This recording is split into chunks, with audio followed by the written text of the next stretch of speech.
first circuit in this workout, we're gonna do what's called a dumbbell hinge, clean, and press. So we're doing a little bit of a swing that we would normally do with a kettlebell, but we're gonna use dumbbells here. Kettlebells are fine, but dumbbells are gonna make this a lot easier for the clean catch portion. If you don't know how to do a clean with a kettlebell, you can reference the Instagram that we did a few weeks ago. We're gonna hinge, clean, catch here, and then a separate movement is a little pop, holding the weights here, pull them back down, and then we're gonna go right back into our hinge, use our hips to get the power to come up here. So we're not doing a bicep curl, we're using our hips to catch, we're gonna pop up and then catch, and then press it. So 5 reps will look like this. Catch, press, back down, right into that hinge, press. Keep the abs tight, press.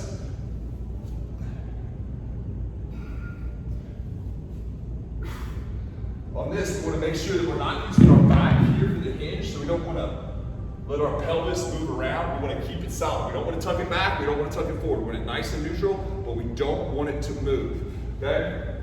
Here, throw, get that momentum up. When we're here, we also want to make sure that we don't shoot the hips forward or bend the spine when we do that press. You can use your legs, bend your knees, use your quads, use your glutes, use your legs, that's fine. Don't use your spine. After that, we're going to a gorilla row, where we're going to have another wide stance, again, loading the hips, the legs. I'm going to have 2 kettlebells. It's important that we do use kettlebells here. Dumbbells will work, but kettlebells give you a little advantage because we're going to row one side and then we're going to press with the other. So as I row this left hand up, I'm driving my right hand into the ground. That's giving me leverage to turn more, okay? So I sit my weight back into my butt and heels. We don't want to lean over top of the weights like this. Sit back in the hips. Okay, so my legs are going to be working a lot here too. I have a nice tall spine. I pull while I drive. Then I switch. Then I switch again. So it's just a nice big rotation. Keeping the weight in the legs again. Don't shift forward. Keep the weight back. Big row and turn. We're going to do 8 on each side. So we're working up to a set of 6 to 8 clean presses, and then 6 to 8 rows, or it should be 8 rows on each side. We'll do 4 working sets. You need a stick or something to support you. It doesn't have to be one of these sticks. A PVC pipe is fine. You can choose a wall or a banister to kind of support you. Whatever is all right. But if you have some sort of stick, PVC pipe, dowel rod, whatever, that's going to work best. So we're going to do a stick kick. I'm going to have the bottom of the stick out to my side, even with my foot, and then I'm going to have the bottom a little closer to me than the top. So you can see there's a slight angle here. I'm going to lift the opposite knee up, and this is my starting position.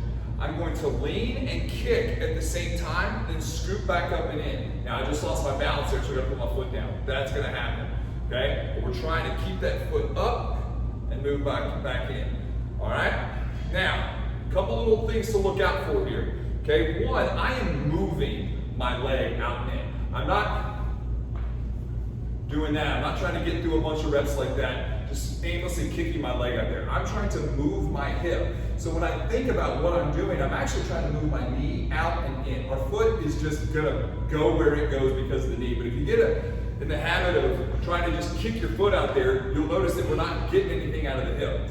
We want to lean over as we kick out and then move back in and up at the same time. So it's out and out, up and in. The more we can lean over, the more fun we're going to have. Try to use the stick as little as possible. So if we're holding on for dear life right here, we're using the stick a whole lot and not our hip, working stability here, okay? If we lessen what we're using on how much we're using the stick, our hip is going to have to work harder, so we're going to get more benefit out of this. We're going to do 15 on each side. That's a lot of reps, and it's going to be easy to get mindless. Really focus on kicking out, pulling back in. Find the big toe on the down leg, and that'll help us with our stability. Kick out, pull back in. Kick out, pull back in. After that, we're doing the infamous oh shits. All right, these, again, form is everything here. We're going to be on our toe. Don't be on top of your foot here, because we lose the ability of our big toe to help us balance. We're going to have a big, long stance here. I'm going to drop my chest to my knee of the front leg. If you need your hands here, that's okay. Make sure not to get shifted too far forward, and always try to keep making your hands light. We're gonna be here, we're gonna lift, drop, lift, drop, lift, drop. And I'm trying to keep my knee, or straighten my knee each time. Notice how my chest stays down and my hips go up. My rear knee stays straight. I'm not bending it all over the place. The only thing that's really moving is my hip. I'm gonna get 12 reps on each side. Again, not trying to be super fast here. The other thing I wanna point out is my shin angle of the down leg stays relatively the same. It'll move forward a little bit, but it's not gonna move a tremendous amount. We'll do 12 on each leg. Then the last move is gonna be hip thrusters. I'm not gonna show you with a bar here, but we wanna go heavy on this for 10 reps. So we'll roll the bar onto our hips, our shoulder blades, the bottom of them is on the edge here, on the bench. Roll the weight up, get your feet set. We're gonna hold our hands onto the bar, and then we'll lift up, and then drop our hips. Lift up, drop our hips. Again, our spine angle stays straight. As we drop our hips, our chest is gonna face forward. And as we lift our hips, our hip angle is changing. So if our spine stays straight, we're gonna have to change the angle of our chest as well. So now I'm facing up. Drop the hips down, facing forward.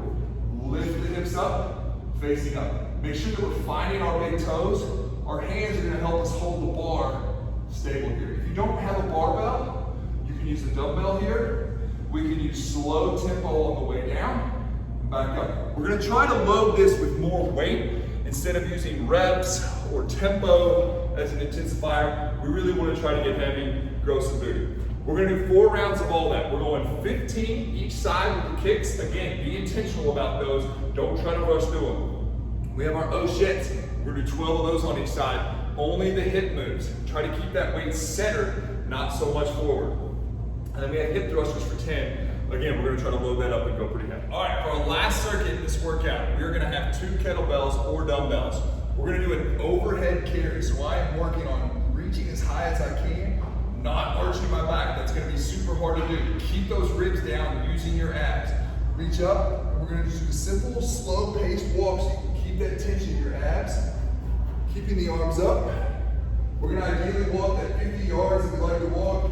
I'm obviously showing a shorter distance, so we're gonna have fewer turns than I'm showing right now. Keeping those ribs down. We're gonna try to walk 50 straight yards there. After that, immediately, we're gonna grab 2 balls, okay? You can grab cases of water, you can grab books, you can grab bags, sandbags, whatever you want. We're trying to get something that's large onto our shoulders, that's not overly heavy. I'm gonna do the same walk. Now, what I want to make sure of is that I'm pulling my shoulders, or excuse me, my elbows back, and I'm keeping them up. So I don't want to be in this position here. I want to be up here. My elbows out beside my shoulders, maybe a little bit in front, squeeze them out the back. And again, taking that nice long walk, 50 yards, turning around, coming back, okay? After that, we're going to find a cable machine, or you have a band, and we're going to do face pulls. Whatever our anchor is, we want that to be basically in front of our face. Heads up, if you're using a band, inspect your band. If it has any tearing or fraying at all, it's actually not a good idea to do things around the face with a frayed band. If it snaps, again, if it whips your arm or your leg or your torso, whatever, who cares? But if it miraculously hits your eye, we could have a big problem. This has happened before, obviously it's very rare, but just be smart about it, okay? So a band is not really that great to do some sort of face pull with, where if it snapped, it would come and hit your face. All right, so just inspect your band, inspect your equipment. Cable is much safer.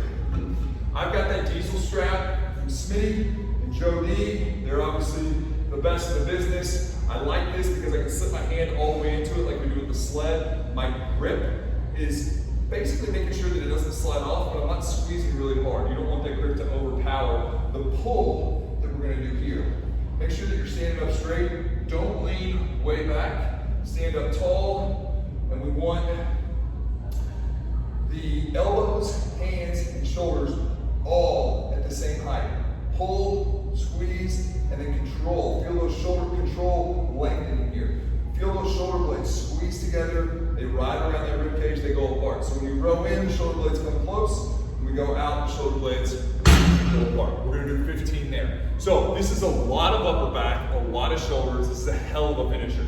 So we've got 50-yard overhead carries. Keep the ribs down using your abs. Same deal with the ball. We're gonna be here, one on each side, up, back, 50 yards. And then we're gonna do 15 face pulls. Again, it's very tempting to load this up with a lot of weight on the cable. You don't need a lot of weight. We're using tempo. We have a lot of reps, 15 of them. And then make sure that you're not getting your arms way down here. You're not overpowering, trying to do this big, massive bicep pull.